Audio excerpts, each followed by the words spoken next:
All exam education अड्डा में आप सभी का स्वागत है दोस्तों। आज की इस वीडियो में हम इंडियन हिस्ट्री का सिंधु घाटी सभ्यता के जितने भी स्थल हैं उनके साक्ष्य के बारे में देख रहे थे। पिछले वीडियो में दोस्तों हम लोग हड़प्पा और मोहनजोदड़ो का जो है से प्राप्त जितने भी साक्ष्य हैं उसको हम देख लिए थे। इस वीडियो में उससे आगे और जो भी स्थल हैं उससे क्या क्या हमें साक्ष्य मिला है या क्या क्या हमें प्राप्त हुआ है उसके बारे में इस वीडियो में हम देखने वाले हैं दोस्तों। तो दोस्तों इस वीडियो को जो है लाइक कर दीजिए, शेयर कर दीजिए और चैनल नए हम दोस्तों चैनल को सब्सक्राइब कर दीजिए ताकि हमारे नेक्स्ट वीडियो को नोटिफिकेशन आपको सबसे पहले मिले। दोस्तों वीडियो को एंड तक देखिए, इसमें जितने भी मैं साक्ष्य बताऊंगा सारे एग्जाम के अकॉर्डिंग जो है काफ़ी हेल्पफुल साबित होंगे दोस्तों। तो चलिए आगे बढ़ते हैं और देखते हैं चन्हूदड़ों से।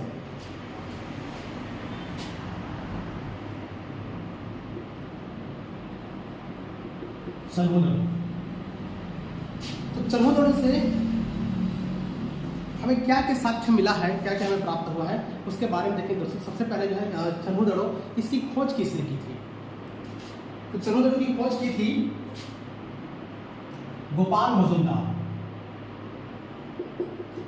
खोज किसने की थी? गोपाल मजुमदार। गोपाल मजुमदार ने इसकी खोज की थी 1934 ईस्वी में खोज की थी। यह कहाँ स्थित है? स्थान देखते हैं दोस्तों, स्थान है ये सिंध प्रांत पाकिस्तान। कौन सी नदी के तट पर है? नदी भी देख लेते हैं, सिंधु नदी के तट पर। ठीक है दोस्तों, खोज किसने की थी? गोपाल मजुमदार ने 1934 में इसकी खोज की थी। स्थान था सिंध प्रांत पाकिस्तान में है और नदी सिंधु नदी के तट पर चन्हूदड़ों की खोज हुई है। अर्थात कौन सी नदी के तट पर है? तो सिंधु नदी के तट पर स्थित है चन्हूदड़ों। ठीक है दोस्तों, तो यह हो गया उनका परिचय। अब आगे देखते हैं यहाँ से हमें क्या क्या हमें साक्ष्य मिला है उसके बारे में देखते हैं, या क्या क्या हमें अवशेष मिले हैं यहाँ से उसको देखते हैं।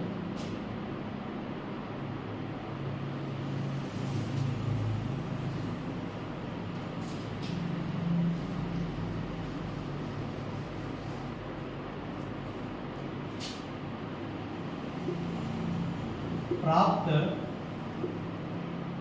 साक्ष्य या अवशेष।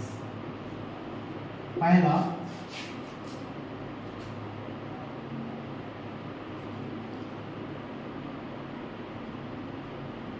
दुनिया का पहला कारखाना का साक्ष्य। दोस्तों दुनिया का सबसे पहला कारखाना का साक्ष्य हमें कहाँ से मिला है? चन्हूदड़ों से हमें जो है यहाँ से प्राप्त हुआ है। ये तो हमें दोस्तों पहला पॉइंट। दूसरा, नालियों का साक्ष्य। नालियों का साक्ष्य, और ये नालियों का जो साक्ष्य हमें प्राप्त हुआ है वो मिट्टी के पाइप, मिट्टी से बनी जो है पाइप के इसमें प्रयोग किया गया है। मिट्टी का पाइप, मिट्टी का प्रयोग। तीसरा पॉइंट,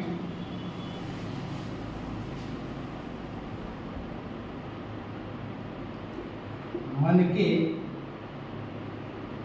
बनाने का साक्ष्य या कारखाना।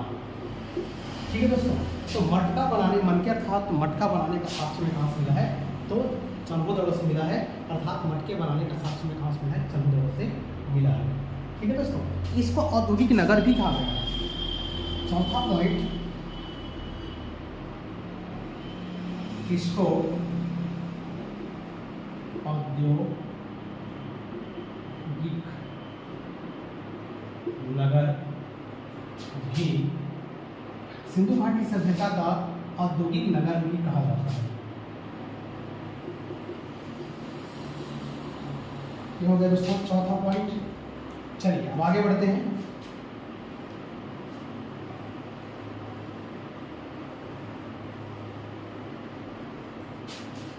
चलिए लिखिए दोस्तों पॉइंट को।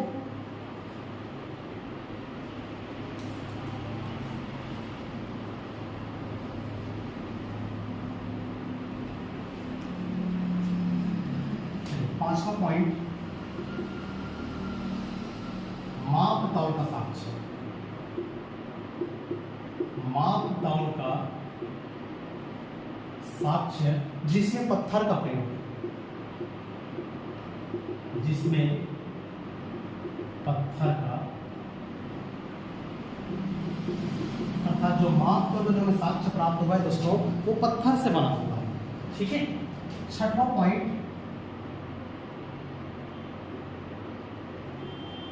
वक्राकार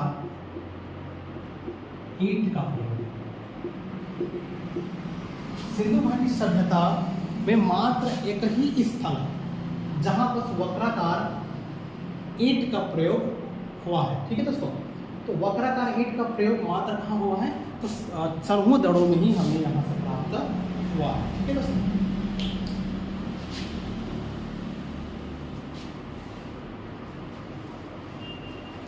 सातवां पॉइंट, यहां से प्राप्त मोहरे। मोहरे में 3 घड़ियाल और मछलियों का चित्र हमें वहां से प्राप्त हुई है। जो यहाँ की जो मोहरे हमें प्राप्त हुई है उसमें जो है चित्र के रूप में घड़ियाल का तीन घड़ियालों का और मछलियों का चित्र उसमें अंकन किया गया है।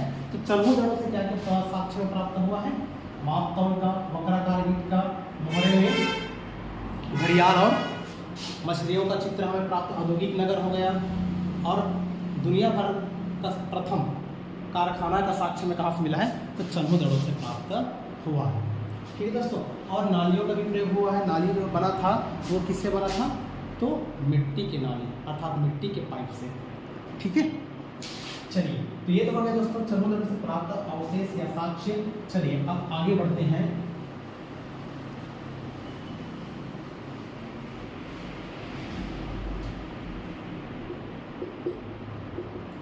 लोथल।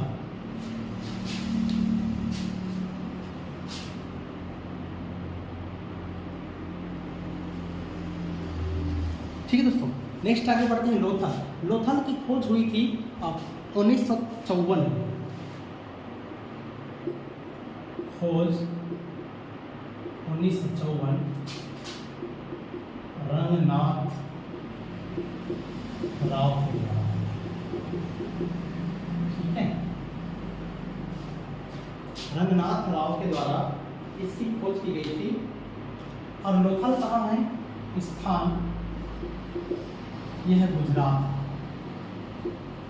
गुजरात नदी देखें दोस्तों, तो नदी कौन से नदी के तट पर है, तो कौन सी नदी के तट पर है, तो भोगवा नदी के तट पर। भोगवा नदी के तट पर। ठीक है दोस्तों, कई बार एग्जाम में इसको पूछा गया है या पूछा जा भी सकता है। खोज 1954 किसने की थी, रंगनाथ राव ने। स्थान कहाँ है, गुजरात में है। नदी कौन सी नदी के तट पर आपका लोथल बसा हुआ है, तो भोगवा नदी के तट पर लोथल स्थित है।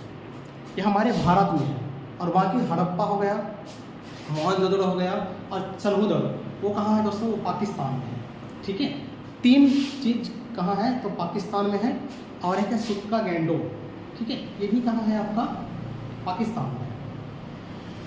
और बाकी इधर जो देख रहे हैं जैसे लोथल हो गया, ये कहाँ है, हमारे भारत में स्थित है। चलिए दोस्तों अब आगे बढ़ते हैं, यहाँ से प्राप्त जो भी साक्ष्य है उसको देखते हैं।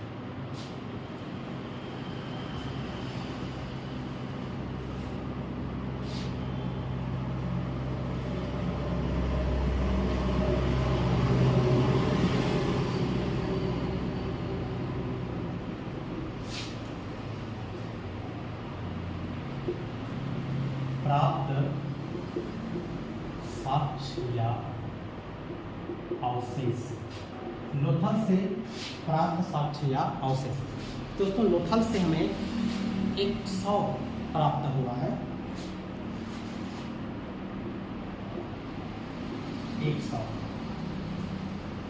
ठीक है, 100 का साक्ष्य मिला है, जिसका जो एक प्रकार से करवट लिए हुए है। ठीक है, क्या लिए हुए हैं? करवट। करवट लिए हुए हैं और ऐसा जो है हमें 100 का साक्ष्य मिला है, जिसका सिर जो है उत्तर की ओर, सॉरी पूर्व की ओर, सिर किस तरफ है? पूर्व की ओर, और पैर पश्चिम। ठीक है दोस्तों, हमें वहां से एक 100 का साक्ष्य मिला है, जो 100 का साक्ष्य में 100 करवट लिए हुए पर है और सिर उसके पूर्व दिशा और पैर कहाँ है? पश्चिम दिशा की ओर है। ठीक है दोस्तों, वहां से एक कब्रिस्तान भी मिला है जहां पर 2 शव एक दूसरे से जो है लपटे हुए अवस्था में भी हमें प्राप्त वहां से हुए हैं। ठीक है, ये हो गया शव। दूसरा कब्रिस्तान। कब्रिस्तान से हमें और शव का प्राप्त हुआ है, जिसमें 2 शव एक दूसरे से क्या लपटे हुए स्थिति में हमें प्राप्त हुए हैं। ठीक है दोस्तों, यह हो गया आपका लोथल 1, 2। चलिए आगे बढ़ते हैं। लोथल को सिंधु घाटी सभ्यता का, लोथल को सिंधु घाटी सभ्यता का बंदरगाह कहा जाता है। बंदरगाह कहा जाता। ठीक है, उस समय सिंधु घाटी सभ्यता में जो लोथल है, ये एक प्रकार से बंदरगाह हुआ करता था, जहां से सामान को व्यापारी जो है एक देश से दूसरे देश लाना ले जाने का जो है काम किया करता था। तो लोथल उस समय सिंधु घाटी सभ्यता के समय बंदरगाह था। ठीक है दोस्तों, यहाँ हमें फारस की मोहरें प्राप्त हो गई।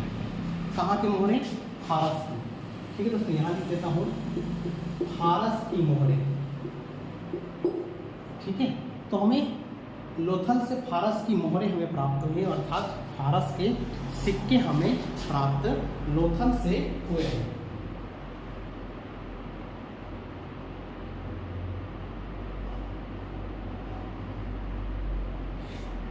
ठीक है दोस्तों, तो लोथल से हमें क्या क्या प्राप्त हुए हैं?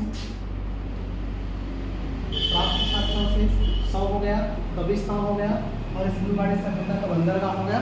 दोस्तों आगे बढ़ते हैं।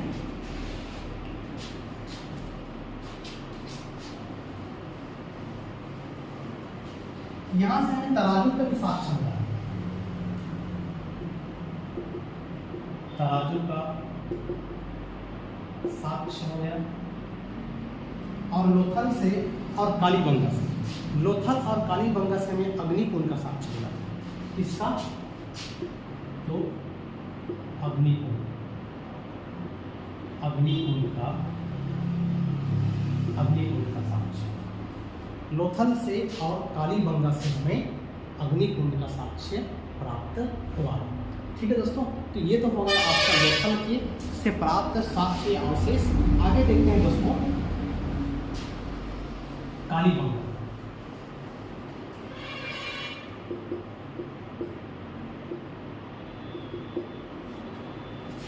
ठीक है दोस्तों, कालीबंगा।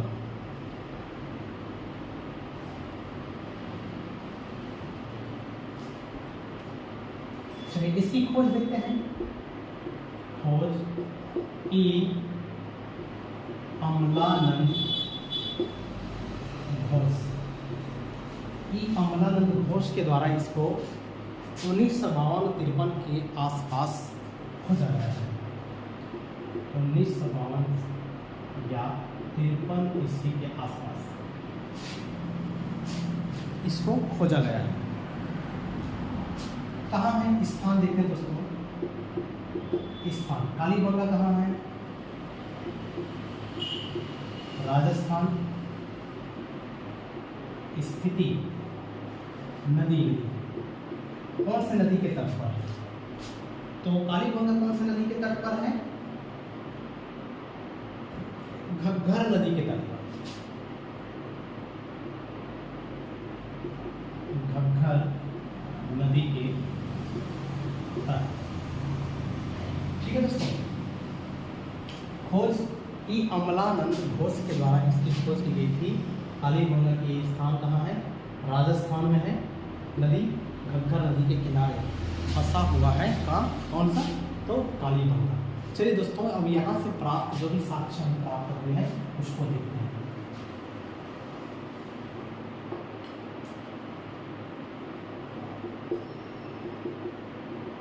प्राप्त साक्ष्य, तो कालीबंगा से हमें जुते हुए खेत का साक्ष्य मिला है।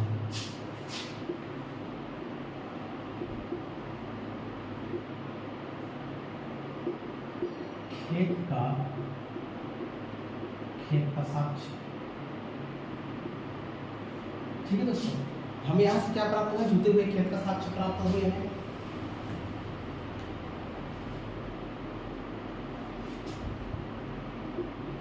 फर्श पर अलंकृत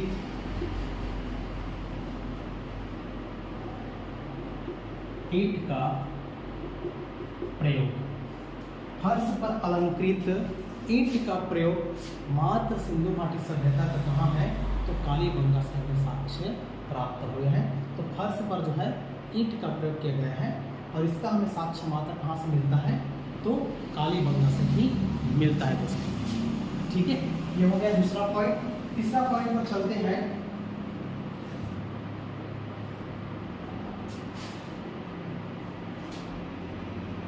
चना और सरसों का साक्ष्य। ठीक है, चना और सरसों का भी यहां से हमें साक्ष्य प्राप्त हुआ है दोस्तों। ये हो गया 1 2 3। चलिए चौथा पॉइंट पर बात देखते हैं। कपास की खेती का साक्ष्य विश्व में प्राचीन है।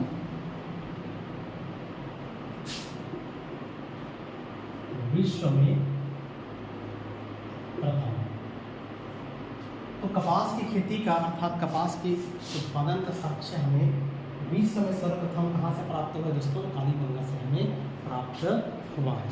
ठीक है, ये हो गया चौथा पॉइंट। चलिए पांचवा पॉइंट देखते हैं।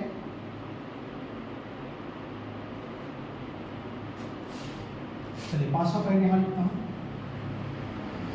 भूकंप का साक्ष्य। भूकंप का साक्ष्य हमें कहां से मिलता है? तो कालीबंगा से मिलता है। छठवां पॉइंट, शल्य चिकित्सा।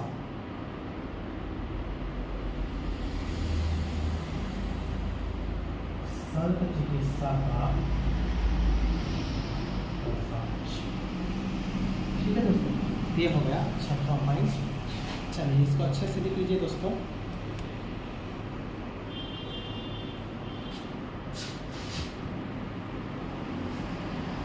दोस्तों अगर वीडियो अच्छा लगा तो प्लीज़ वीडियो को लाइक कर दीजिए, शेयर कर दीजिए और चैनल नए में दोस्तों चैनल को सब्सक्राइब कर दीजिए ताकि हमारे नेक्स्ट वीडियो का नोटिफिकेशन आपको सबसे पहले मिल सके दोस्तों। तो आशा करता हूँ दोस्तों आपको ये वीडियो अच्छी लगी होगी। तो इसके बाद हम नेक्स्ट वीडियो में अब इससे और जो भी और स्थल है उससे प्राप्त अवशेषों के बारे में या साक्ष्यों के बारे में नेक्स्ट वीडियो में दोस्तों हम आपसे मिलेंगे। आज के लिए इतना ही। चलिए दोस्तों नेक्स्ट वीडियो में आपसे फिर मुलाकात होगी।